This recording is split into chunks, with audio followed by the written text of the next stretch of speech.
They said the screams of the dying could be heard across the swamp that night. But when the white folk went running, clutching their lanterns and pistols, they found nothing but silence. No smoke, no fire, no blood on the soil. By dawn, the mansion stood hollow, the fields empty, the masters gone. Only the slaves remained, yet not one of them spoke of what had happened. Not to the sheriffs, not to the bounty hunters, not even to their own kin. They carried the truth like a coffin nailed shut, because to tell it would be to curse themselves. And so, the story of how a single slave buried an entire plantation without lifting a whip, a torch, or a blade was locked in the mouths of the survivors. But silence, too, can be louder than murder. The plantation never slept in peace. Even in the thick, humid nights, when the frogs croaked and the cicadas sang their endless chorus, someone was always crying in the cabins. Someone was always coughing blood in the dark. Someone was always moaning under the whip in their dreams. Pain was stitched into the air like the pollen of the cotton fields. But that night was different. The overseer, drunk on whiskey, staggered through the fields with his pistol dangling loose in his hand, cursing the slaves who'd stopped working hours before.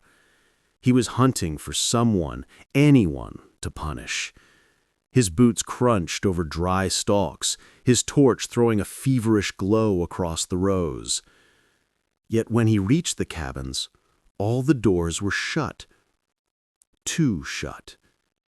No whispers, no crying children, no coughs, nothing but the drumming of the swamp insects. It was as though every living soul had been swallowed into the earth. The overseer stumbled back, suddenly aware of how loud his own breath sounded. He shouted, "Y'all best come out 'fore I drag you out myself." His words evaporated into the still air. No response. No shuffle of bare feet. Not even the creak of wood. Then, just for a moment, he thought he saw a shadow move at the edge of the tree line. Tall, still, watching. But when he raised his torch, there was nothing. Just the black maw of the swamp. By dawn, the plantation house itself would stand empty, its masters vanished as if swallowed whole. No bodies, no blood, no sign of struggle. And those who remained, those slaves still left in the cabins, refused to utter a single word. They knew who had done it. They knew how it had been done. And they knew why their silence was the only thing that kept them alive. His name was Asa, though the master called him Boy. He had been born on that plantation, raised in its shadows, beaten into silence before he could even shape words fully on his tongue. Yet Asa had one gift the others did not. He listened, not just to men, not just to the hiss of whips or the gossip of the kitchen. Asa listened to the earth itself. When the rains came and the red soil turned soft, he heard how the water dug tunnels through the roots. When the summer heat baked the land, he felt the groan of wood drying in the cabins. When the masters whispered in their parlor about debts and land and how much flesh each slave was worth, Asa heard it through the floorboards as he polished their boots. And when the swamp winds carried strange murmurs at night, low, drawn-out calls that were not made by any bird nor beast, Asa listened most carefully of all. The others thought him strange. He would sit still long after work, staring at the cypress trees that leaned like crooked old men over the water, as though waiting for something to step out. Sometimes his lips moved in prayer, though no one knew to whom he prayed. Sometimes he dug little holes in the ground near the cabins and pressed his ear to them, as though the earth were whispering secrets only he could hear. But Asa was no fool. He was planning. He had seen too many beaten until their ribs cracked. Too many women pulled into the house at night and returned broken. Too many children sold before they could even remember their mothers' faces. If the others carried their grief in tears and scars, Asa carried his in silence. And silence, to him, was a weapon sharper than steel. So when the overseer stumbled drunk that night, calling for blood, Asa was not afraid. He had already laid the foundation. In the weeks before, he had coaxed the other slaves into joining him, not with promises, not with wild speeches, but with stillness. He had told them, don't answer, don't fight, don't beg. When the time comes, keep your mouths shut. They thought him mad. How could silence do anything against whips and guns? But Asa's stillness was contagious. And the more he listened to the land, the more he knew something was moving beneath it, waiting to be awakened. The swamp did not forget. The soil remembered. And Asa had learned how to make it speak. That was the night the silence began. That was the night the plantation started to bury itself. The first sign came in the fields. The slaves had been sent out before sunrise, the mist still clinging low over the cotton rows. The air was wet, heavy, and strange, as though something had stolen the wind itself.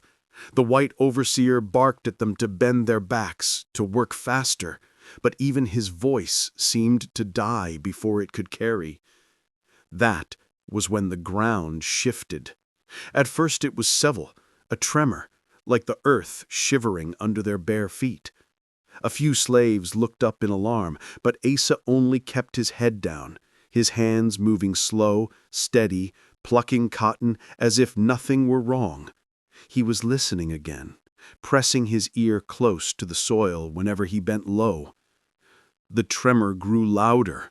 The overseer cursed, thinking it was his drunkenness, but then the earth gave a long, low moan, like a buried thing stretching its arms. The rows of cotton seemed to ripple, bending not with wind, but with something moving underneath. The women gasped. The men froze. But Asa whispered, just loud enough for those nearest to hear, "Don't speak, don't run, let it rise." They obeyed him, not because they understood, but because fear bound their tongues. Suddenly, the earth cracked open, not wide, not deep, but enough for water from the swamp to seep through, dark and foul-smelling, spreading into the rows. The soil bubbled. Frogs croaked wildly in the distance, louder than they had ever croaked before, as though answering some hidden call. The overseer dropped his whip and stumbled back. "What in God's—" His words cut short when his horse reared in terror, nearly throwing him to the ground. And then, silence again. The soil stilled. The bubble ceased. The rows of cotton stood tall, as if nothing had moved. Only Asa smiled, a small, knowing smile. That night, when the slaves returned to their cabins, the others whispered among themselves about what they had seen. Some called it a curse. Some swore it was the devil himself crawling beneath the fields. But Asa silenced them with one look. "This land's been swallowing us for years. Now it will swallow them." And the silence returned, heavier than before. The master of the plantation, Colonel Whitfield, was not a man easily frightened. He had fought in wars, slit men open with bayonet steel, and once shot a runaway slave dead in the swamps with a single bullet between the eyes. He believed in control of land, of beasts, of people. but he had never learned how to control silence. At supper that evening, his wife dabbed her lace handkerchief nervously against her throat, whispering about how the house seemed too still lately. No laughter from the kitchen, no wailing from the cabins. Even the crack of the overseer's whip seemed muted, as though the sound itself was being swallowed by the fields. "It ain't natural," she murmured, her voice quivering. Colonel Whitfield scowled. "Superstitious nonsense. The slaves have gotten soft, that's all." But even he shifted uneasily when the room went dead quiet again, the flames in the lantern sputtering as though suffocated by unseen hands. Later that night, the overseer barged into the parlor, his face pale, his flask half drained. "Sir, the ground moved," he stammered. "Swear it, I saw it, like something crawling under the cotton rows. Spooked the horse near to death. I ain't never—" "Shut your damn mouth," Whitfield snapped, though the words rang too loud in the suffocating air. His eyes darted toward the dark windows as if afraid someone or something was listening. For the first time in his life, the master gave an order not out of anger, but out of fear. "Double the patrols. Whip the ones who speak of it. Whatever's happening out there, I'll not have the slaves thinking God himself is on their side." But when the overseer took the order to the quarters, he found the slaves sitting outside in eerie stillness, dozens of them, staring straight ahead at nothing, not talking, not moving. Only Asa looked at him, his gaze steady, unreadable. "Say something, damn you!" the overseer shouted, but not a word came. The slaves only blinked in the moonlight, their faces carved from stone. The silence pressed so heavy on the overseer's chest that he stumbled backward. For the first time, he realized he was outnumbered, and that fear, not steel, was the master of men. And Asa, watching from the shadows, knew the silence was working. The swamp had always kept its distance. It lingered beyond the cotton rows, a wall of black water and cypress knees, thick with moss and secrets. Children were warned never to wander too close. Snakes coiled there, gators slid beneath the muck, and the mud itself could swallow a body whole. But now the swamp was moving. It began with the smell, a sour, wet stench that clung to the morning air, even far from the tree line. Then came the frogs, dozens, then hundreds, hopping into the fields, croaking in strange, uneven rhythms that sounded more like chants than calls. By midday, water seeped up through the furrows of cotton. The slaves bent to work, but their hands came up muddy, roots soaked, the plants drooping. The overseer raged, but even he could not deny what he saw. The land was drowning without rain. At night, when the masters peered out their windows, they swore the swamp looked closer, its trees leaning forward like watchmen, pressing their faces to the plantation's edge. Colonel Whitfield cursed the weather, cursed bad luck, cursed his overseer's incompetence. But deep inside, something gnawed at him.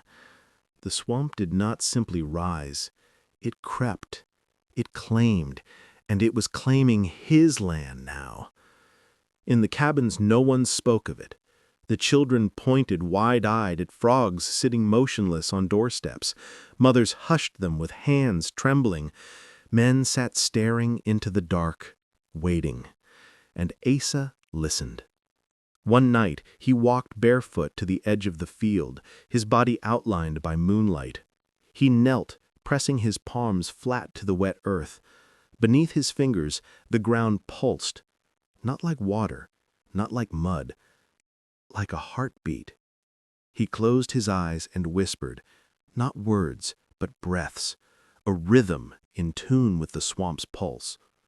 Behind him, unseen, dozens of frogs fell silent all at once. The night turned heavy.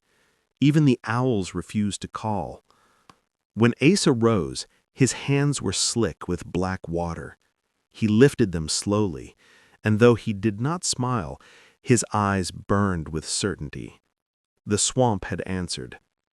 The land itself was no longer theirs to till. It was his to command. By now, the plantation was suffocating under a fear no one dared name. The swamp's breath clung to the fields. Frogs croaked strange rhythms each dusk.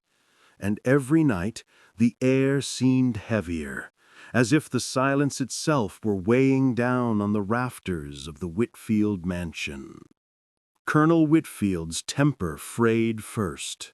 He stormed into the fields at sunrise, pistol in hand, the veins in his neck bulging. "This land's rotting because of you," he barked, his face red with rage. "You lazy devils brought a curse down on it." He ordered 3 men forward, chosen at random. They stood before him, bare-chested, shoulders trembling, but mouths shut tight. The overseer cracked his whip. Once, twice. Flesh tore open, blood streamed down backs, yet no one screamed, not a word, not a cry. Colonel Whitfield's wife, watching from the veranda, pressed her handkerchief to her lips in horror. "Why won't they make a sound?" she whispered, her eyes wide. "Why don't they beg?" The overseer struck harder. The air rang with the snap of leather and the wet slap of skin. Still silence. The 3 men swayed on their feet, blood dripping into the dirt, but not one sound escaped them. The other slaves watched, eyes hollow. Children clung to their mothers' skirts, their mouths covered by trembling hands. It was Asa who held them together. Standing at the edge of the crowd, his gaze fixed on the bleeding men, he gave the smallest nod, barely a tilt of the chin. The message was clear. Hold. Do not break. The silence grew unbearable. Colonel Whitfield's pistol hand twitched. His wife sobbed softly. Even the overseer, sweat pouring down his temples, glanced around as though expecting something to rise from the earth. Finally, Colonel Whitfield screamed. Not the slaves, him. "Make a sound, damn you," he roared, veins bulging at his temples. "Show me you're still human." But the silence only deepened. The land itself seemed to swallow his words, carrying them nowhere. The frogs croaked once in unison, then fell dead still. The 3 men collapsed, their bodies broken, yet their silence unbroken. Colonel Whitfield staggered back, suddenly looking smaller, weaker, as though the silence had stripped the power from his very voice. He turned and stormed away, leaving the overseer trembling with whip in hand.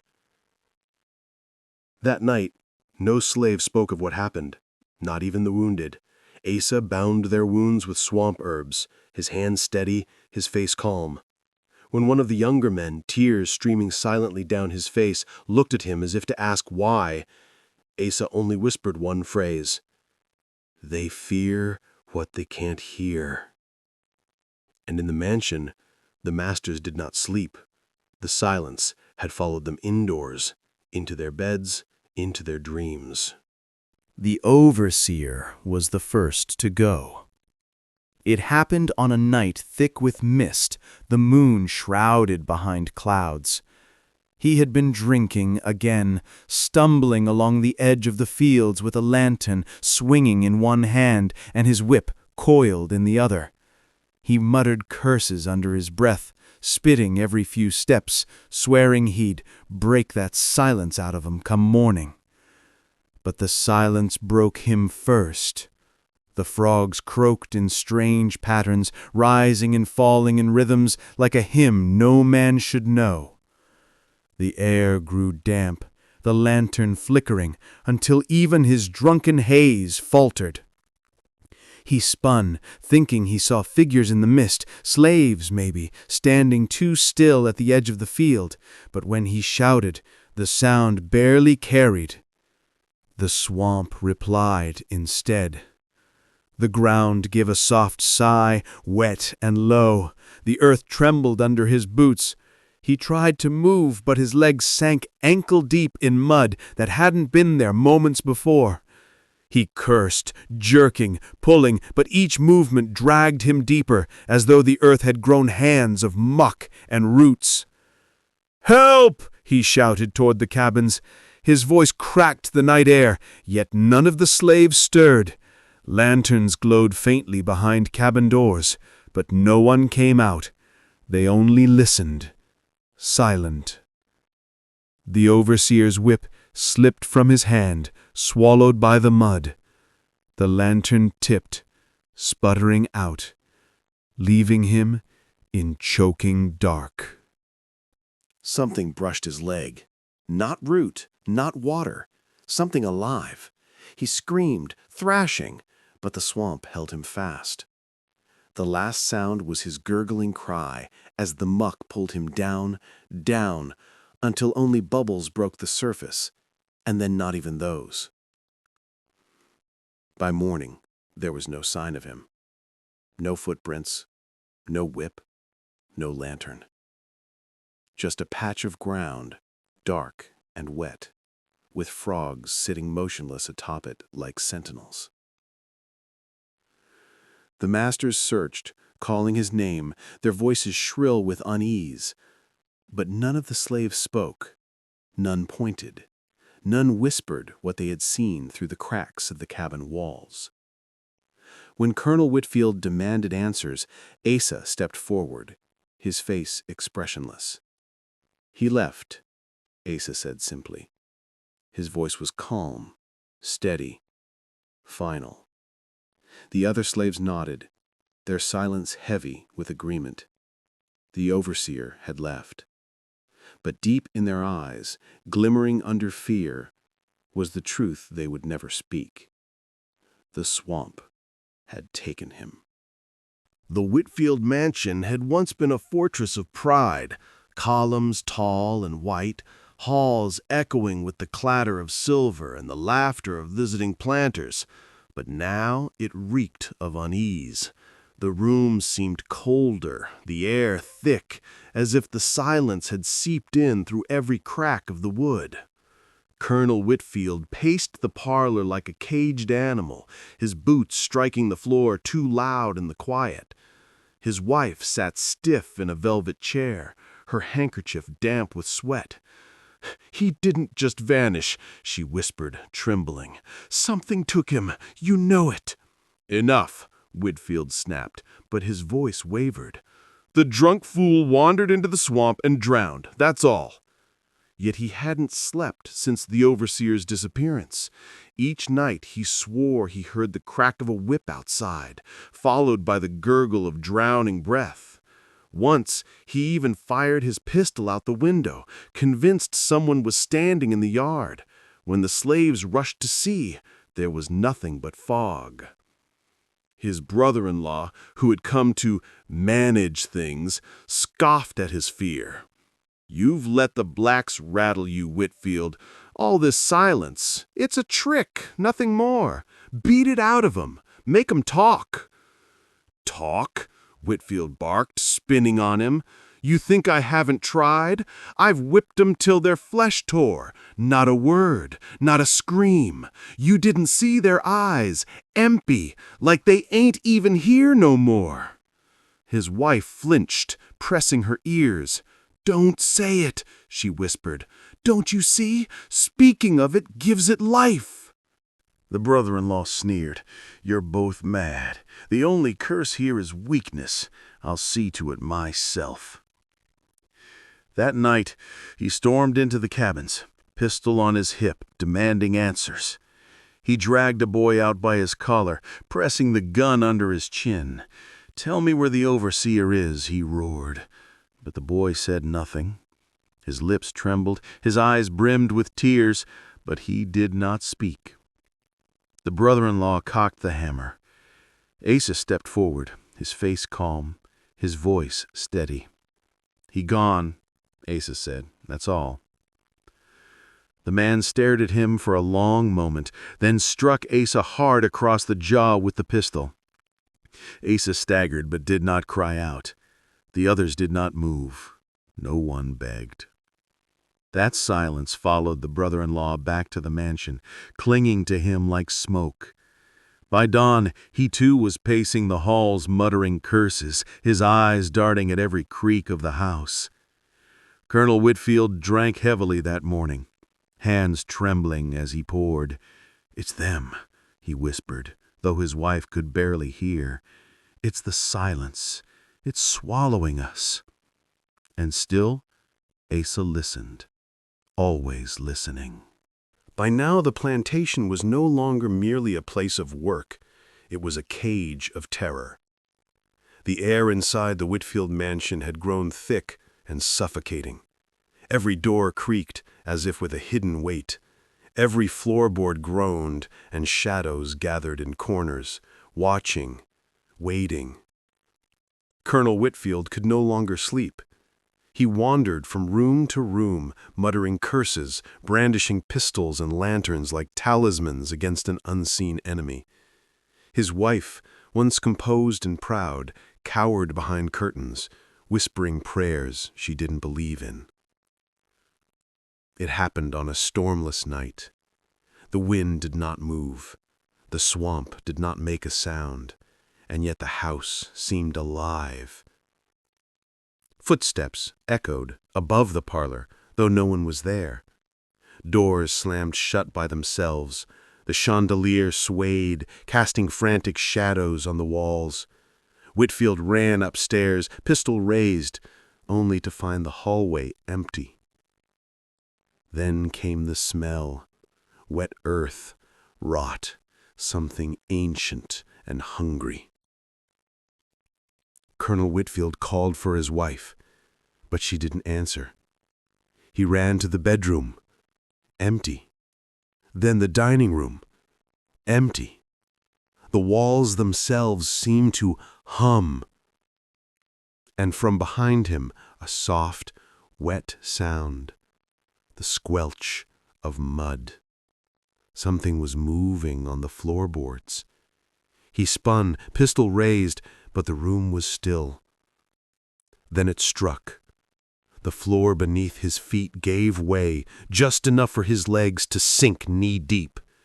He screamed, struggling, and the mansion groaned as if alive, swallowing him inch by inch.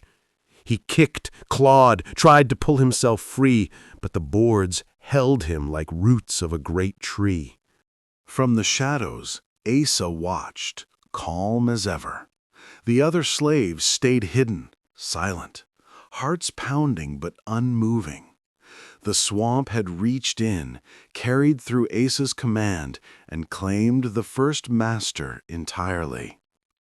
Whitfield's screams echoed down the halls, until at last they were cut off abruptly. Silence fell, absolute, unbroken. By morning, the floorboards had settled, leaving no trace of the struggle. The mansion stood as it always had, perfectly intact, but every servant, every slave, every hidden eye knew what had happened.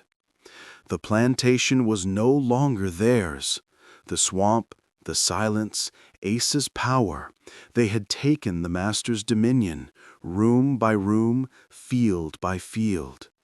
And Asa only smiled, ever quiet, ever listening, knowing that soon the silence would claim the rest. From the shadows, Asa watched, calm as ever. The other slaves stayed hidden, silent, hearts pounding but unmoving. The swamp had reached in, carried through Asa's command, and claimed the first master entirely. Whitfield's screams echoed down the halls, until at last they were cut off abruptly. Silence fell, absolute, unbroken. By morning, the floorboards had settled, leaving no trace of the struggle. The mansion stood as it always had, perfectly intact, but every servant, every slave, every hidden eye knew what had happened. The plantation was no longer theirs. The swamp, the silence, Asa's power, they had taken the master's dominion, room by room, field by field. And Asa only smiled, ever quiet, ever listening, knowing that soon the silence would claim the rest.